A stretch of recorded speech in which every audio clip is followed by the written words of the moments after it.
My name is Audrey Offit, and I'm 34 years old. For 6 years, I've been the quiet one in the background, the one who handles things, the one who makes sure the lights stay on and the doors stay open, even when nobody notices. I never expected that the moment my life would truly change would start with a random text on a late Thursday night.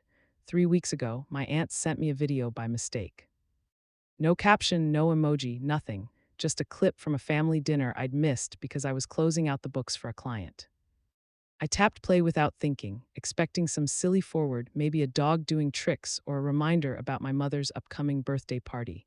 Instead, I got my whole family on the screen, laughing. The sound hit before the image cleared, my mother's low, amused chuckle, my brother's beer-loud voice, my sister's quick, eager giggle. The camera was pointed across a dining table I'd sat at 100 times.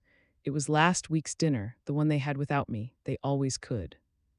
I was sitting at my own kitchen table, the house dark except for the cold blue light from my phone.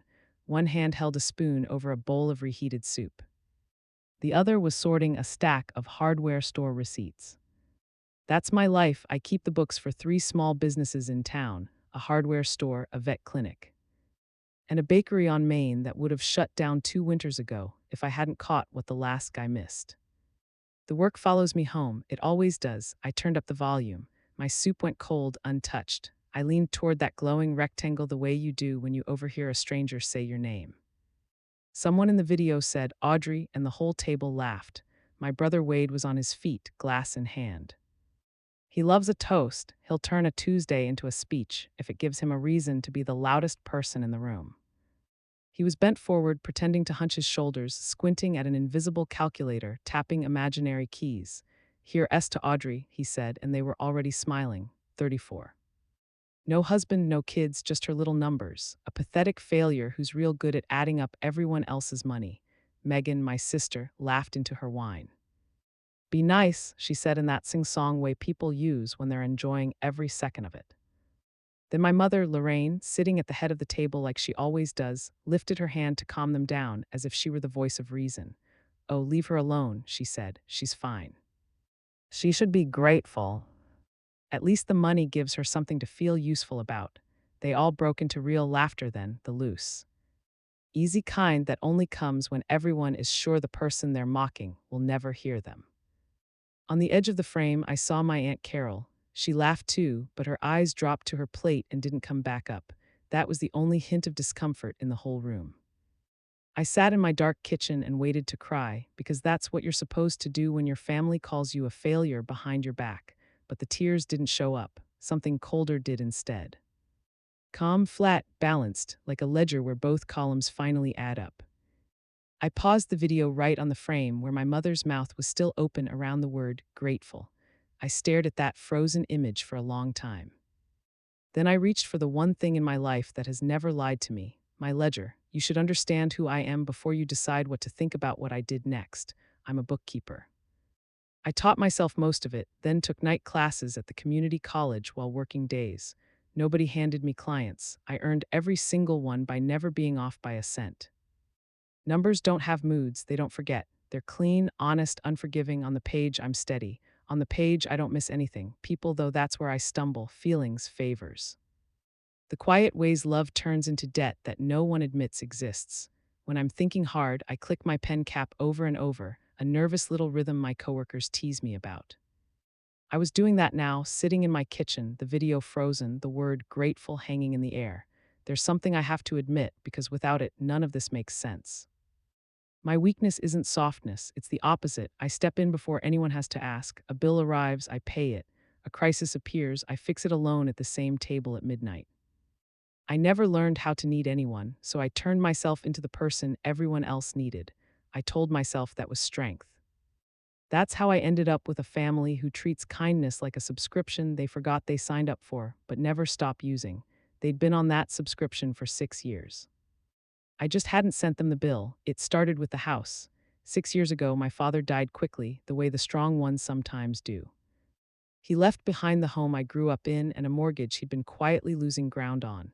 The bank started sending letters, the heavy kind, the kind you don't leave on the kitchen counter. My mother couldn't refinance on her own. She hadn't worked in 3 decades. Wade's credit was a disaster. Megan didn't have an income that would survive a form. The bank looked at all four of us and found exactly one person whose name made the numbers work. Mine. I sat in a loan officer's office and bought the house. My name on the deed. My name on the new mortgage. My signature on every important page. My mother never had to pack a single box. She stayed in her home, and nobody in the neighborhood ever had to know how close she'd come to losing it. That's what I wanted. I didn't do it to own anything. I did it so my mother wouldn't be the woman whose house was taken the same year she became a widow. Everyone in the family knew I handled the house. That's how they said it, like I had just made a quick phone call. At gatherings, they'd toss it out lightly. Audrey took care of the house thing. A small comment, a side note, not one of them in 6 years ever asked whose name was actually on the title.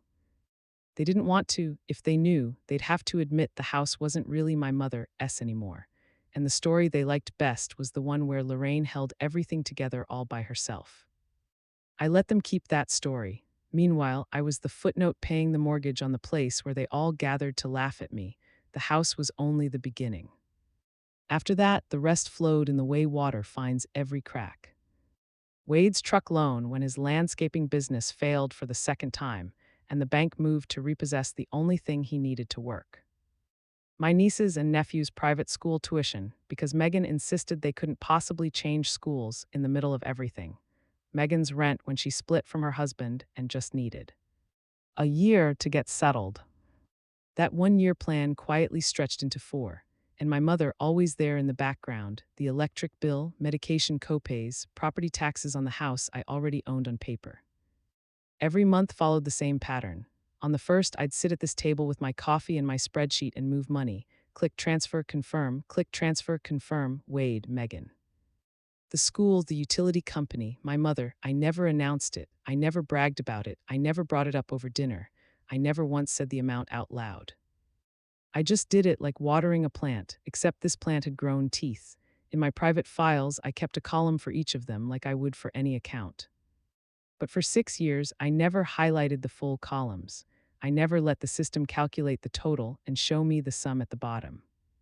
Some part of me already knew that number would be a mirror, and I wasn't ready to see my reflection in it. Adding it all up felt like admitting something ugly and true, so I didn't. Not until the night my family told me on video that I should be grateful for the privilege. I know what you're thinking. How does a smart woman, a woman who does this for a living, let it go on for 6 years? It's a fair question, and I've asked it of myself at 2 in the morning more times than I'll admit. So let me be clear about something. I wasn't blind, I tried. About 3 years in, I sat Wade down and asked gently if he could pick up even part of the kids' tuition now that he was working again. My mother heard about it before I'd finished my coffee.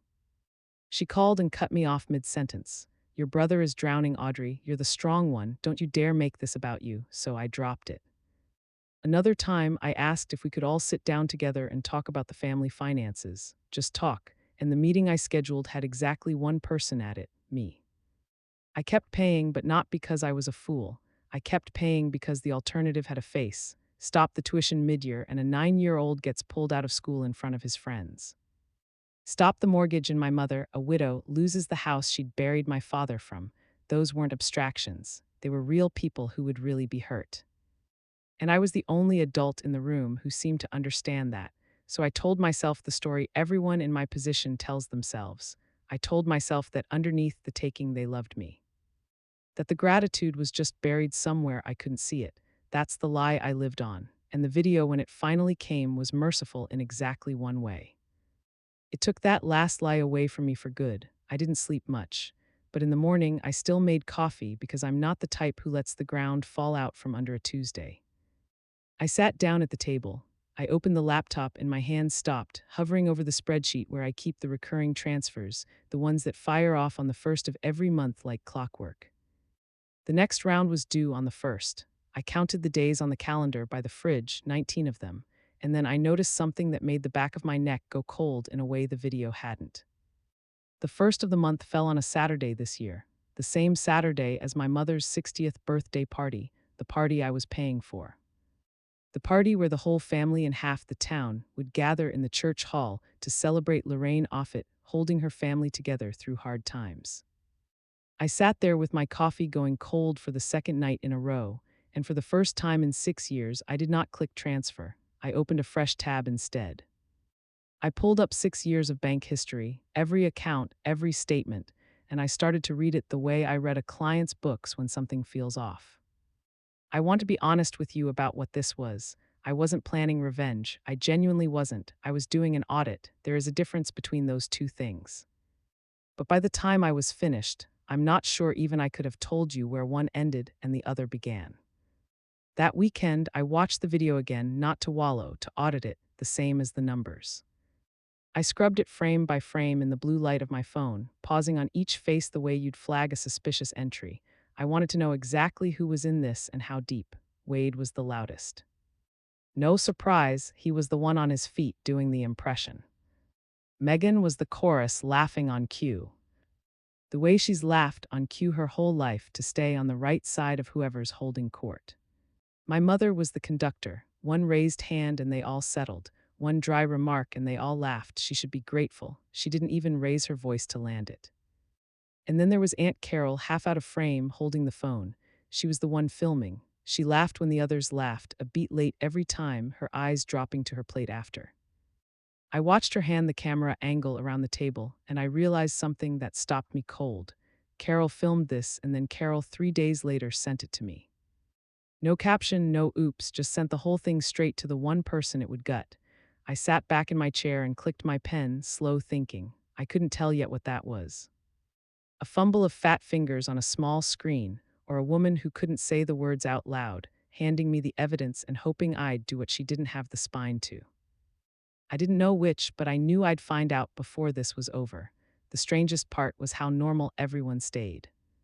2 days after I'd watched my family call me a failure, my phone buzzed with the usual traffic like nothing in the world had shifted. Wade, hey sis, truck insurance is due. Can you grab it this month? Kind of tightened, not a hello, not a thank you, just the ask, the way you'd text an app. Then Megan sent me a link to a dining set she'd found, $1,100 with a little note for the apartment. What do you think? What I thought was that she was asking my permission to spend my money and didn't even know that's what she was doing. And then my mother called and I let it go to voicemail and listened later. Audrey, honey, have you booked the caterer for the party? People are RSVPing. Don't leave it to the last minute. And don't you dare embarrass me at my own party. You know how you get quiet. People will be watching. People will be watching. I almost laughed out loud in my empty kitchen. She had no idea how right she was about to be. Not one of them knew I'd seen the video.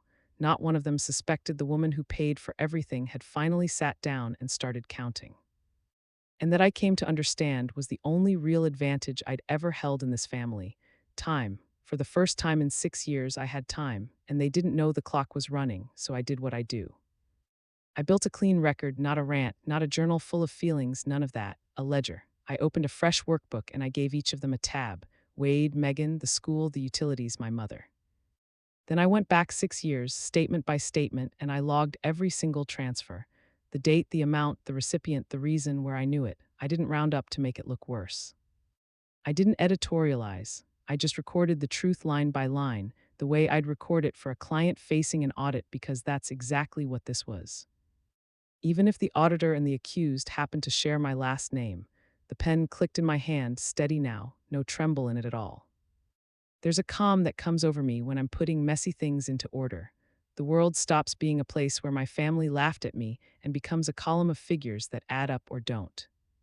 I printed a test page just to feel the weight of it in my hand.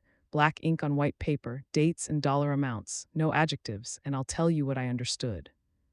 Holding that page under the kitchen light, I wasn't building a weapon. A weapon is loud, and I was done being loud adjacent to people who only ever heard me when I said yes. I was building a mirror, and the cruelest thing in the world you can hand certain people is an accurate one.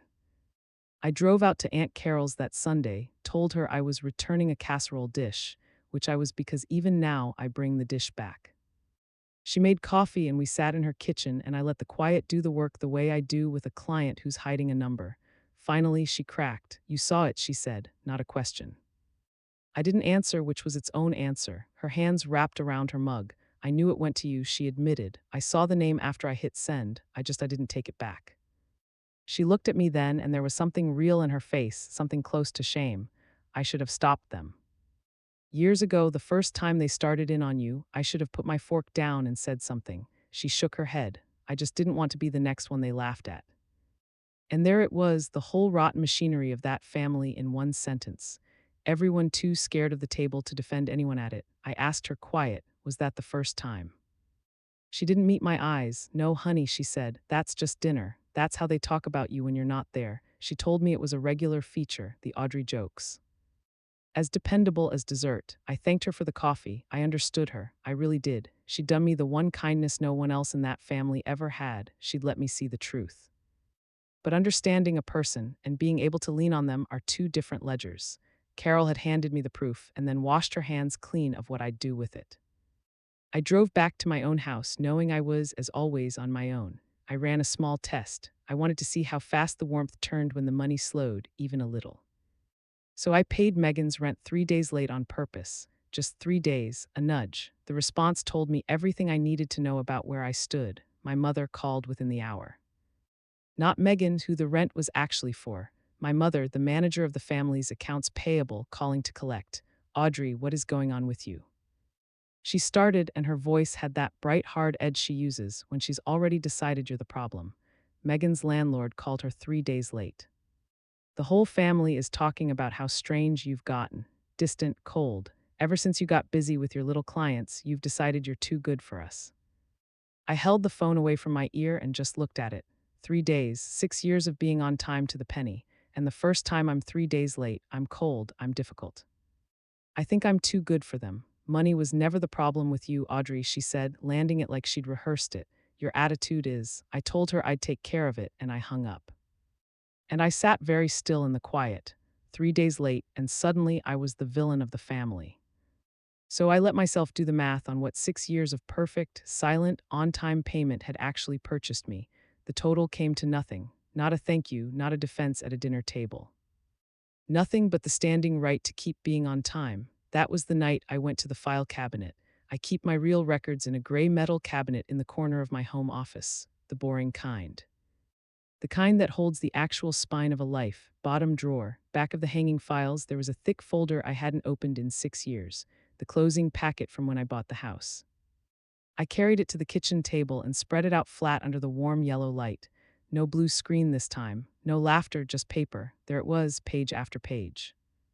The deed of conveyance recorded with the county grantee listed in plain black type, Audrey M. Offit. The mortgage note, borrower of record, Audrey M. Offit, signed and dated 6 years back. The closing statement, the escrow disclosures, the title insurance, the whole architecture of ownership, and my name on every load-bearing page of it. I sat there and ran my thumb down the deed. I'd always known this, of course. I'd signed it, but knowing a thing and looking at the proof of it laid out on your own kitchen table are different. The house everyone in my family called Mom's house. The house where they had gathered to laugh at me. The house my mother told the whole town she'd held on to through her own strength. That house was legally, completely, undeniably mine. I had been the owner and the tenant of my own family's contempt at the same time. I'd paid for the roof they sat under while they decided I was a failure. I clicked my pen once, set it down on the deed, and I felt the last of the fog burn off. I wasn't confused anymore about what I was going to do. I just had to decide how to do it so cleanly that no one could ever call it cruelty. The next morning, I did the thing I'd avoided for 6 years. I went back to the workbook, the one with a tab for each of them, and I highlighted the whole column, every transfer, every account, and I let the spreadsheet do what spreadsheets do. The total appeared at the bottom of the screen. I'm not going to say the number out loud here because the number isn't really the point. And anyway, it was large enough that saying it would just sound like bragging, and I have spent my whole life not bragging. But I'll tell you, it was a house several times over. It was a retirement I didn't have. It was bigger than I'd feared, and I'd feared a lot. And here's the strange part. I didn't cry about the money. The money was just numbers. And numbers don't hurt me. What got me sitting there with that total glowing at me was the time. 6 years of Friday nights I'd said no to, of dates I'd canceled to finish someone else's month end. Of vacations I never took because the first of the month always came. I cried for about 4 minutes. I let myself. Then I wiped my face with the back of my hand the way my father used to, and I was done because crying is just a feeling, and a feeling isn't a plan. I finally understood what my mother had meant on that video. She said I should be grateful. And you know what? She was right that someone in this family should be grateful. They were grateful. Every single one of them was deeply, quietly grateful for exactly one thing, that in 6 years I had never once added up the total. If you've ever sat with a number you were afraid to add up, the real cost of being everyone's safety net, then you already know how I felt at that table. Stay with me. What I did next wasn't loud and it wasn't cruel, it was just honest. If this is hitting a little too close to home, leave a comment and tell me about it, and subscribe so you don't miss how it ends. The first real test came from Wade. His truck insurance text was still sitting there, the one with no hello in it. Before, I'd have paid it inside an hour and never mentioned it. This time I waited a day. Then I typed back one line, calm, no anger in it at all, because anger would have given him something to push against. I'm not able to cover that this month, that was it. No explanation, no apology. I'd learned a long time ago that a clear sentence with no excuse attached is the hardest thing in the world for a certain kind of person to argue with. My phone rang before I'd set it down. Wait, of course. The sweetness was gone in about 4 seconds. Since when, he said, since when are you not able? You got those little businesses paying you. What are you saving up to feel important? I stayed quiet, which made him louder. You think you're better than us now, sitting there with your spreadsheets. And then, because he couldn't help himself, because the video had told me exactly who he was, he said it. Don't act like you're not the pathetic one here, Audrey. There it was again, pathetic. The same word from the same mouth, except now I was on the phone to hear it instead of watching it on a screen. I let the silence sit. Then I said, okay, Wade, and I hung up one sentence. I'm not able to, it cost me nothing and it cost him everything. And we both knew exactly which of us was about to feel the difference. After that, the phone didn't stop. It turns out a family that never calls to ask how you are will call constantly the moment the money flinches. Megan first texting that I was being so selfish right now that Wade had enough going on without me playing games. Then a cousin I hadn't heard from in a year suddenly concerned about the family being divided. Then my mother, the heavy artillery, she didn't call this time. She sent a text, and I think she sent it in writing because she wanted me to have to read it twice. After everything this family has done for you, that was the whole message. I read it standing at my kitchen counter, and I'll be honest, I almost laughed. After everything this family has done for me, I actually opened my workbook and looked just to be sure I hadn't missed something. Some column where the help flowed the other way, there wasn't one. Everything this family had ever done for me fit comfortably in the empty space below the totals. I set the phone face down on the counter, and I didn't answer a single one of them. Not Megan, not the cousin, not my mother. Instead, I reached into my desk and took out a stack of plain manila envelopes, the heavy kind, and I set them on the table in a neat row. I smoothed the top one flat with my hand. I didn't know yet exactly what words I'd put inside them, but I knew the shape of what I was building now. And for the first time in 6 years, the quiet in my house felt like mine. I thought hard about how to do it because how you do a thing is the whole thing. I could have blown it all up in the family group chat, posted the totals, named who'd taken what, let them read it on their phones and feel the floor tilt. I could have called each of them and said the cruel true things I'd been swallowing for 6 years. I could have made it loud, but loud was their language, not mine. Loud keeps you in the room arguing, explaining, defending, and I was so tired of being in the room. So I chose the opposite. I made a plan with 4 parts, and I wrote each one down so I wouldn't soften on it at the last second. 1, I'd sign the deed of the house back to my mother and set the mortgage up for her to assume so no one could ever say I'd taken her home. 2, every voluntary payment, the truck, the rent, the tuition, all of it would stop on the 1st. 3, I'd hand each of them an envelope with their own complete record inside and a single page telling them when the payments ended. And 4, the most important part, the part I underlined twice. I would not argue, I'd say my piece, set down the envelopes and walk out the door. I wasn't going to fight them because fighting keeps you tied to people. I was going to balance the account and leave, and the calendar, bless it, had already chosen the day for me. The next payment was due on the 1st, so was my mother's 60th birthday party. I decided to let the date make it look like fate. I know some of you are already shaking your heads thinking she should have just texted them the spreadsheet and been done with it. Stay with me because the way this lands in person is the whole reason I'm telling you. If you've ever had to set a boundary with people who only respect you when you're useful, you'll want to see how this goes.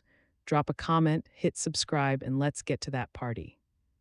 I didn't do any of it on emotion. I'm a bookkeeper. I do things in the right order or I don't do them. First, I called a friend of mine, a CPA I trust, and ran the whole shape of it past her. No names, just the structure. Then I sat down with a real estate attorney here in town for an hour, and I paid her for that hour like I pay for everything. She walked me through it plainly. The house was mine, free to deed however I wanted. I could transfer it to my mother, but she warned me, and I'd already known this. Deeding the house didn't erase the mortgage. The loan was still in my name unless my mother could qualify to assume it or refinance it herself. If she couldn't, she'd have to sell or find a way to carry it. The price tag came with the gift. The attorney looked at me carefully when she said that part, the way people do when they're checking whether you understand what you're choosing.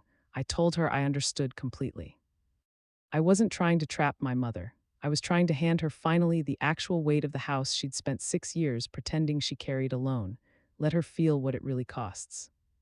Let her decide what to do with it as a grown woman, the way I'd had to. As for the rest, the truck and the rent and the tuition, those were gifts, the lawyer confirmed. And gifts can stop the day you decide they stop. No notice required, though I'd give fair notice anyway because I'm not the one who behaves badly in this story.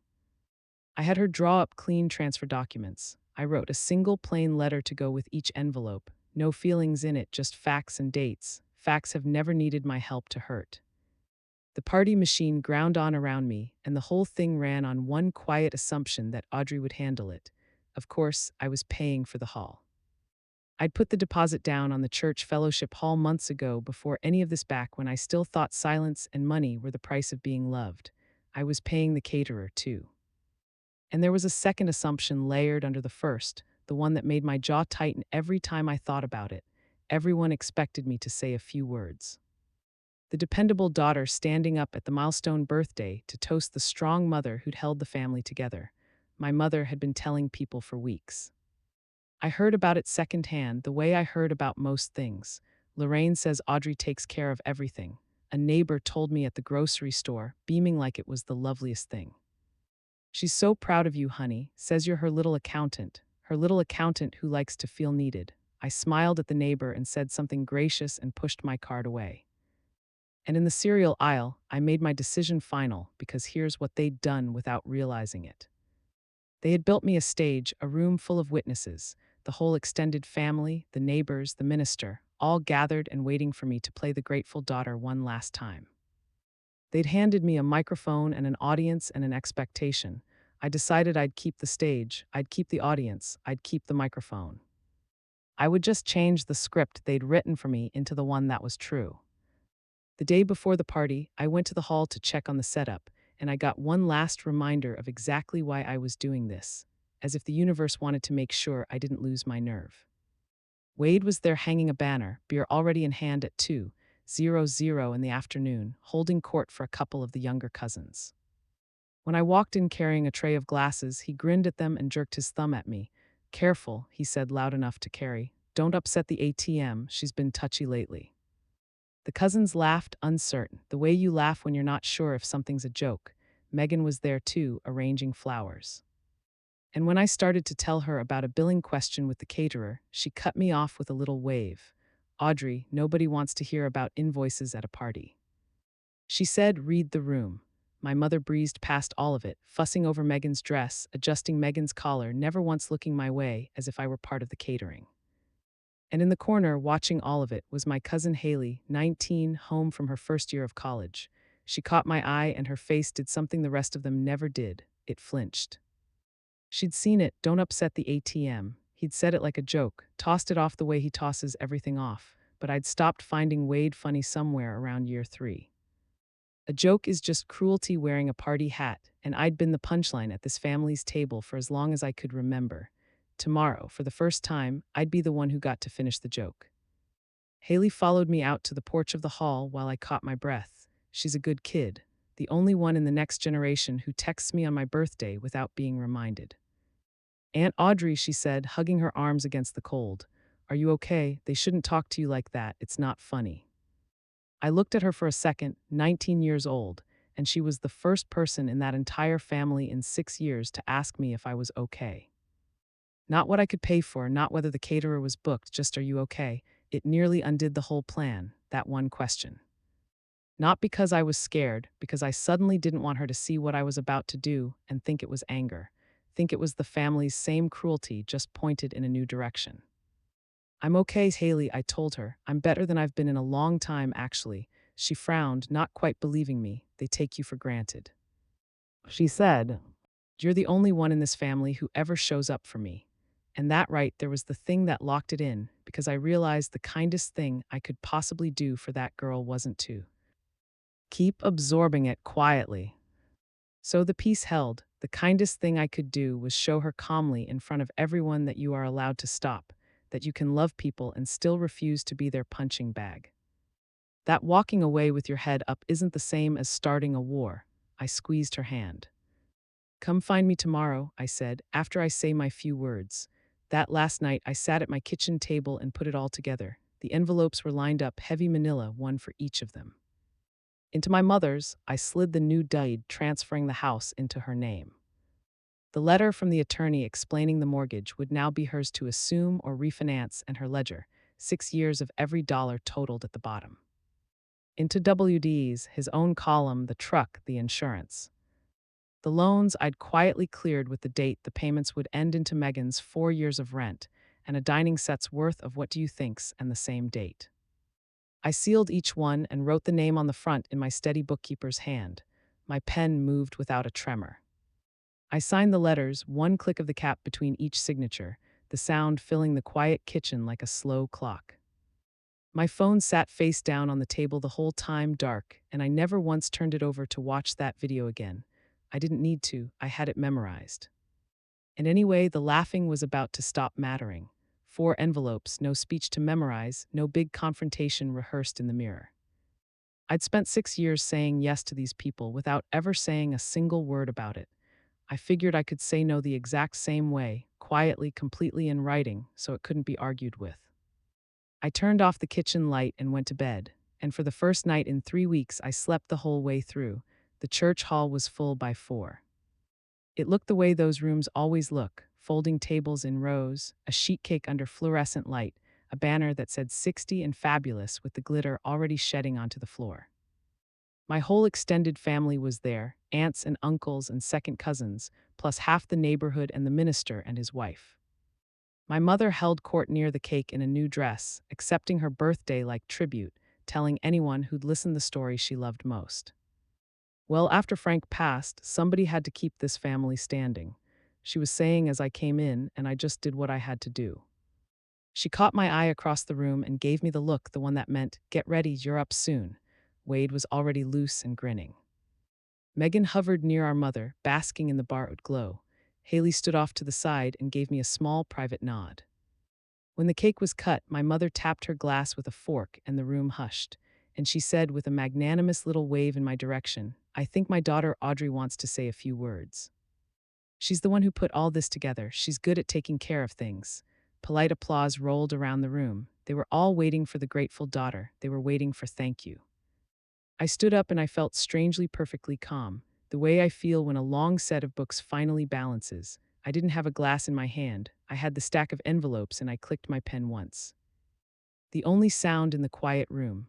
I'd brought something a little more accurate than a toast. Thank you all for coming to celebrate my mother, I said, and I meant it. And I let the room settle into the warmth of that for a second before I went on. 60 years is worth celebrating. Then I picked up the first envelope. Mom, this is for you. I walked it over and set it in her hands. It's the deed to the house. It's been in my name for 6 years since I bought it from the bank after Dad died so you wouldn't lose it. Tonight I'm signing it back to you. The house is yours again, free and clear of me. A confused murmur started up. This wasn't the toast anyone expected. My mother's smile froze in place. Along with the mortgage, I added gently, which I've carried every month for 6 years. The papers inside explain how to assume it. You'll want to call the bank Monday. Then I picked up the next 2. Wade, Megan, I set theirs down in front of them on the table. Inside each of these is a complete record of what I've paid for this family. Every bill, every transfer, every month going back 6 years, it's all there to the penny. I didn't add anything. I didn't round up. I just wrote down what's true. The murmuring was spreading now. Aunts leaning to uncles, the neighbors going still. WD had the envelope open, his face draining as he read his own number. Megan hadn't moved. My mother was staring at the deed in her lap like it might bite.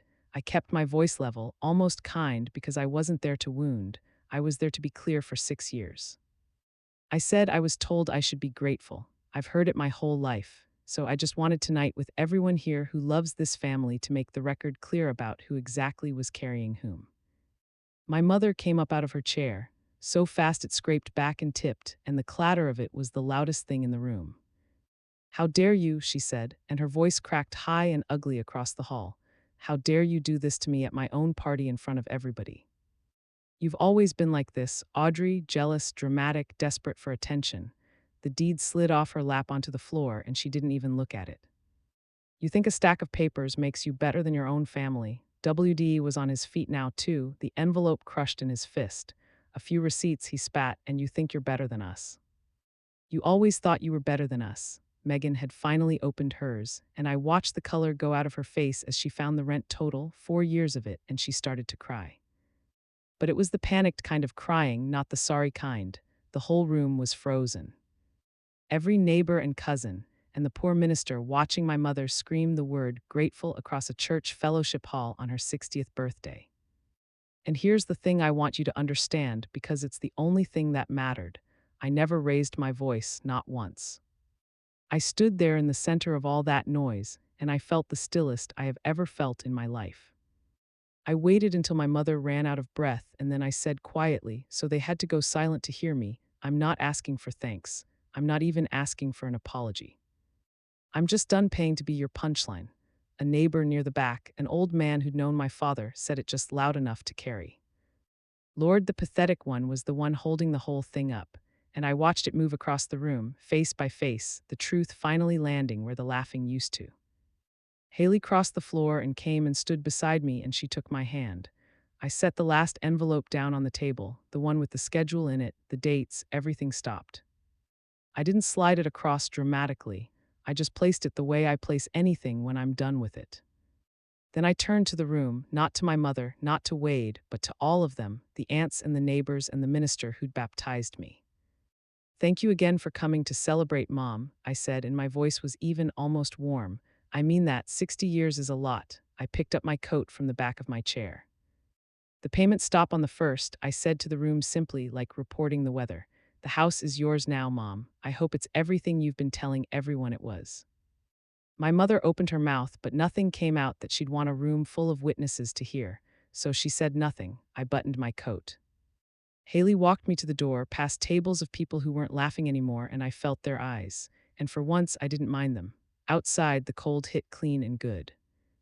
I pulled my phone from my pocket out of habit, and the screen was dark, and there was not a single message on it that I needed to open. I put it back. I got in my car and I drove the 15 minutes home to my own house, the small one with my name on the deed and nobody else's expectations inside it. I didn't slam a single door on my way out of that hall. I just finally stopped holding one open. The fallout came in the shape I expected, just faster. My mother called the bank that Monday like I'd told her to, and learned what the house actually cost every month. She couldn't carry it alone, so she refinanced what she could, cut her spending to the bone for the first time in her adult life, and stayed in the house, paying her own way at 60. WDI sold the truck within a month. Turns out he could have been making the payments himself for years. He just never had to. Megan moved to a smaller apartment across town, and last I heard, took a part-time job at the front desk of a dentist's office, her first real work in years. And the story they told, of course, was that I'd abandoned my family, that I'd humiliated my poor widowed mother at her own birthday. Some relatives believed it. The ones who weren't in the room, the ones who were in the room who'd watched my mother scream and read the totals over WD's shoulder. Those people went quiet and a little careful around her after that. I didn't defend myself to anybody. I'd learned that lesson finally. The ledger said everything I needed to say, and it didn't need my help. When one aunt called to lecture me about forgiveness and family and being the bigger person, I didn't argue. I just said this isn't something I'm looking for input on, and I wished her a good night and I hung up. It's a complete sentence, that one. I recommend it. It closes an account faster than anything I know. Life got quieter and then it got good. I took on 2 new clients because for the first time in 6 years, I had the bandwidth, the money, and the evenings. I took a whole weekend off and drove up to the lake and didn't bring a single spreadsheet. I'd forgotten what my own time felt like in my hands. About a month after the party, my phone buzzed with a text from Aunt Carol. Just one line: "You did the right thing. I'm sorry I didn't." I looked at it for a while. It was true and it was real and it cost her something to send, but it wasn't enough to undo years of laughing a beat late and looking down at her plate, and we both knew that.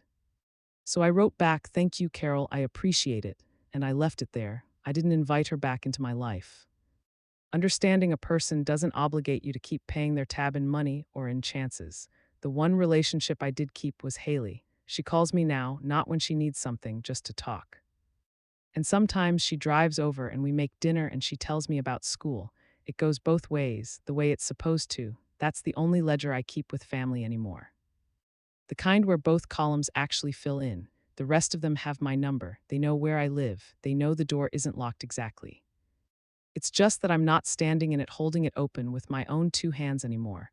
If they want to come through it, they can do what I did. They can carry their own weight. I learned something at that party I wish I'd known at 28. Generosity isn't a debt the people you love get to collect from you forever.